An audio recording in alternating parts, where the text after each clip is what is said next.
Where you end up in life is often the result of a number of seemingly innocent choices, each appearing insignificant at the time, but all leading you in a single direction.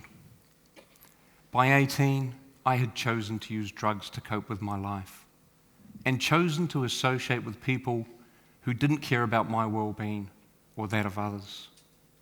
In doing so, I had chosen to put myself into high-risk situations. When I was 18, my mother died. 3 days later, I chose to meet with a drug dealer. What I didn't know when I chose to meet with this guy was that he had an interest in adolescent boys and sex acts.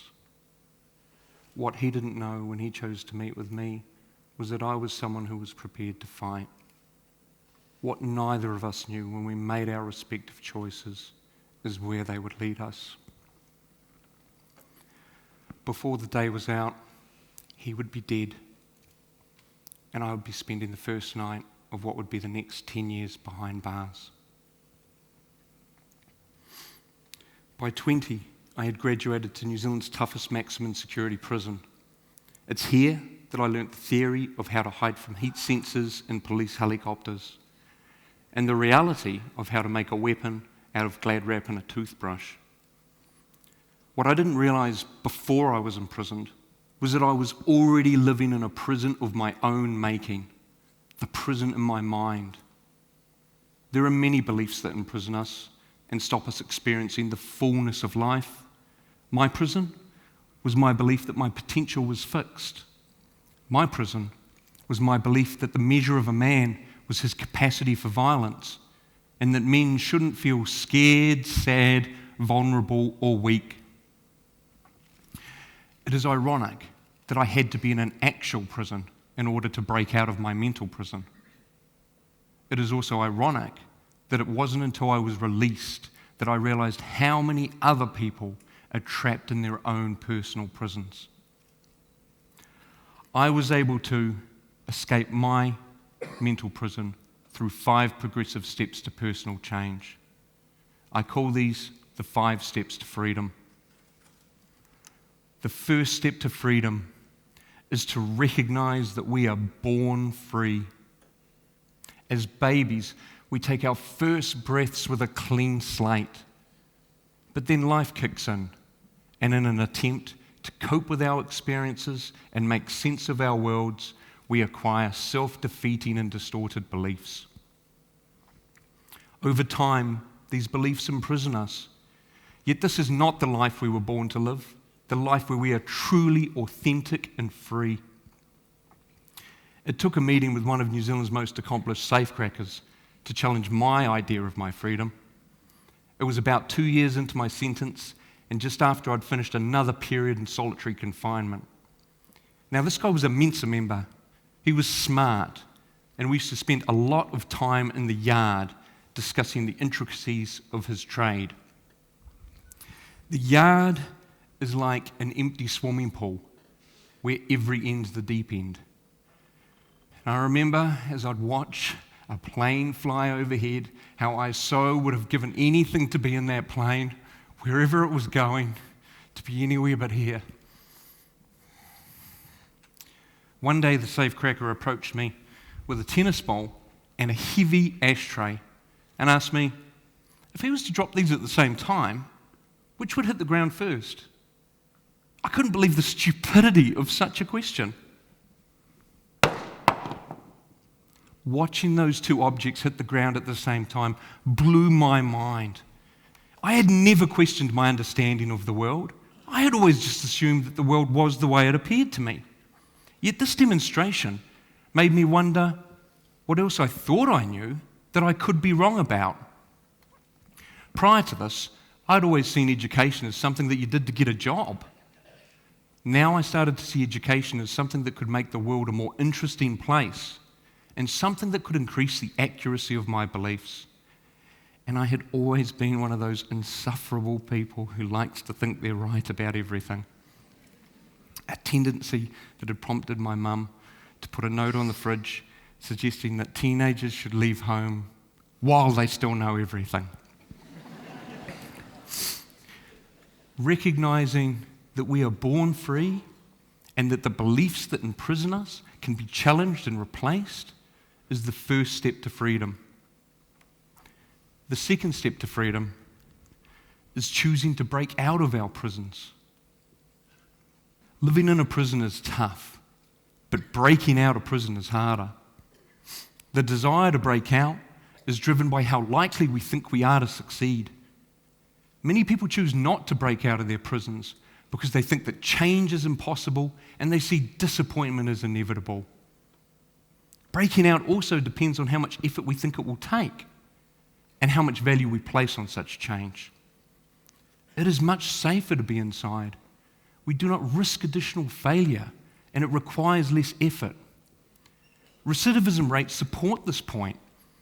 For many people, it is easier to be in prison. You have so few adult responsibilities on the inside.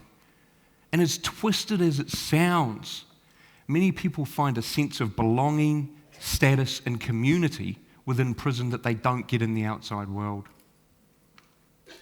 Everyone knows their place in the prison hierarchy. And for some people, that place provides their only sense of worth. Breaking out requires real emotional commitment to change. And to get that commitment, you need to focus on why you would want to change. Not why others might think you should change, but why you would want to change for yourself. I had never considered myself someone who could achieve academically. I'd even been held back a year at school. Yet I enrolled in those first 2 psychology papers because I knew that understanding what makes people tick is a useful skill to have in prison.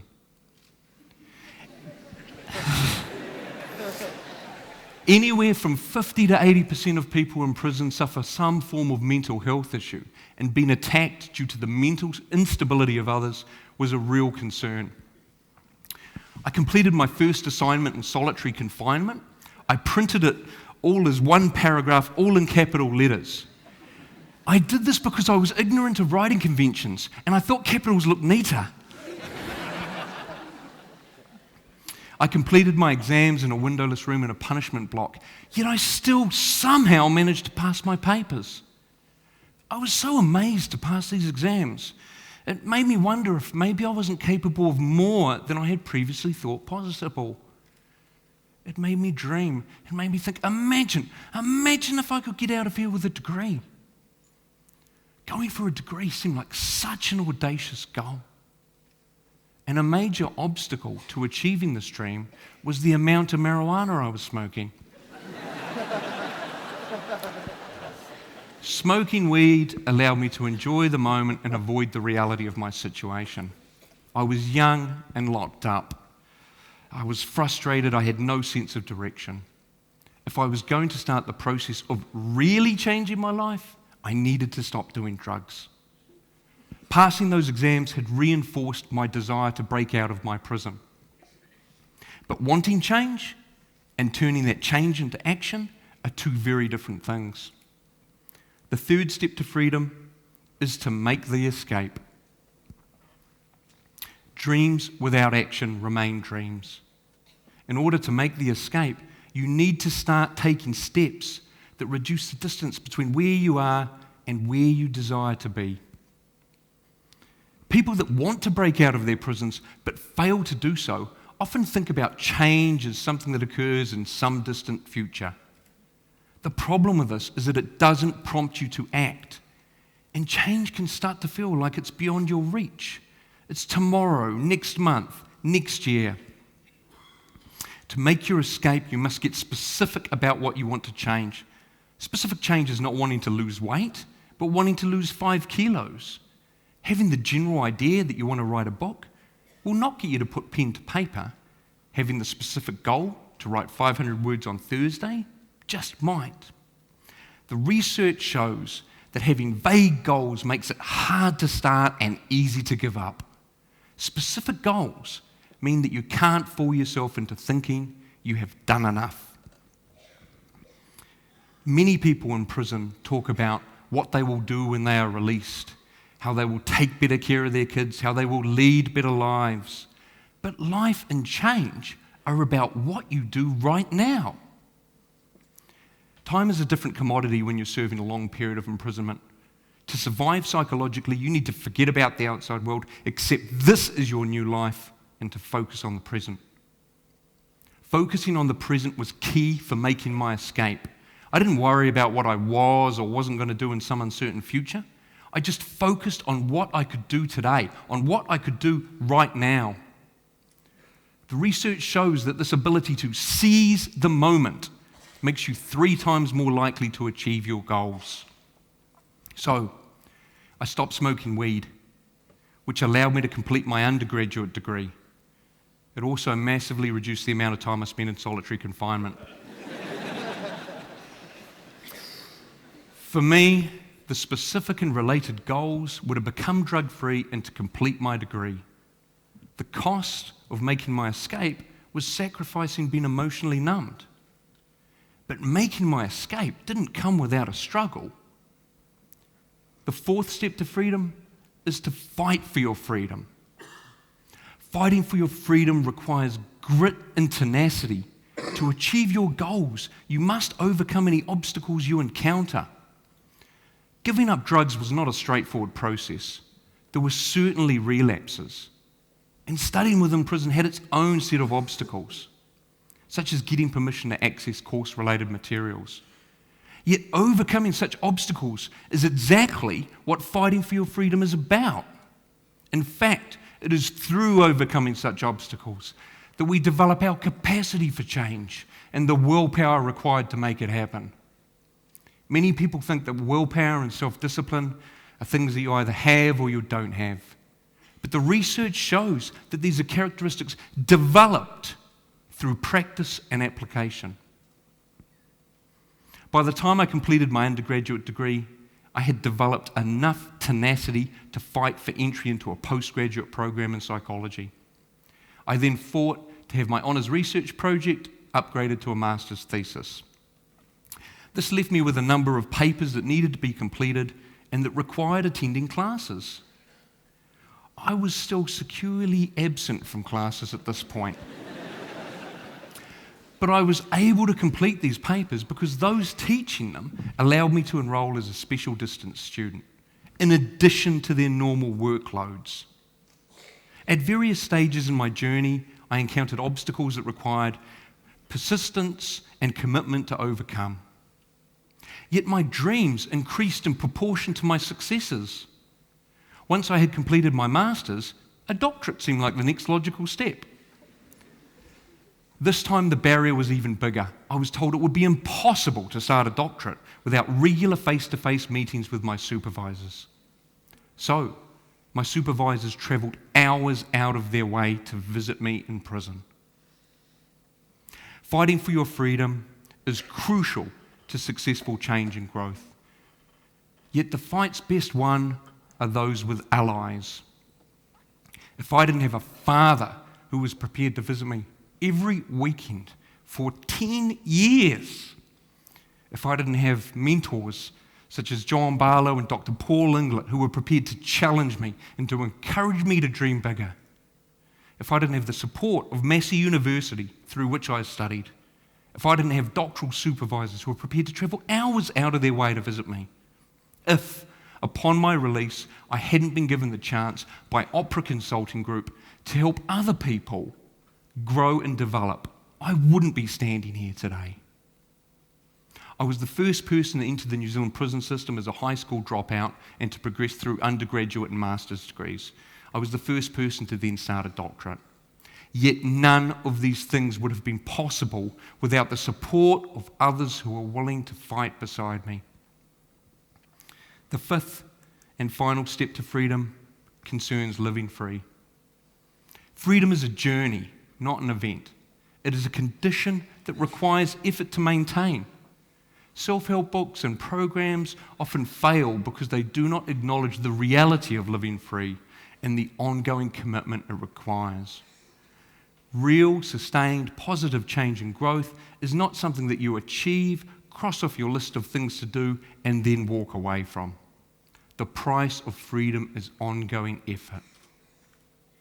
To live in freedom, we must be mindful of the architecture of our personal prisons. recognize and avoid seemingly innocent choices, and learn ways to respond when obstacles are encountered. Here in New Zealand, we're all familiar with the expression, keeping it real. Well, living in freedom is what keeping it real is all about. Living free requires us to acknowledge that sometimes we are weak. We will not always progress towards our goals in a straightforward manner. Sometimes we will slip back into old habits. Sometimes we will fall short of our ideals. Yet such failures are the opportunities for us to grow. They provide us with a chance to reflect and identify the chinks in our armour. We fall so that we can learn to pick ourselves up again. We all have this capacity to come back from bad choices and situations. At 18, I made choices that have negatively impacted on many people and that I will live with for the rest of my life. I then spent over 10 years in a negative environment where all the wrong values were espoused and all the wrong behaviours were rewarded. Yet these choices and associated experiences are not what define me today. The man I am today is defined by how I choose to live my life now, by how I choose to behave today. And we all have this ability to step away from our pasts, to embrace our aspirational selves, and to rewrite the narratives of our world. To live in such freedom, we must recognize we were born free. We must choose to break out of our prisons. We must make the escape. We must fight for our freedom. And we must keep it real about what living in freedom means. I am now privileged to spend my time helping other people break out of their personal prisons, identify their sense of purpose, and experience greater motivation, satisfaction, success, and well-being. While my story reflects my own journey of change, the 5 steps to freedom reflect the journey of change for us all. So, what's your prison?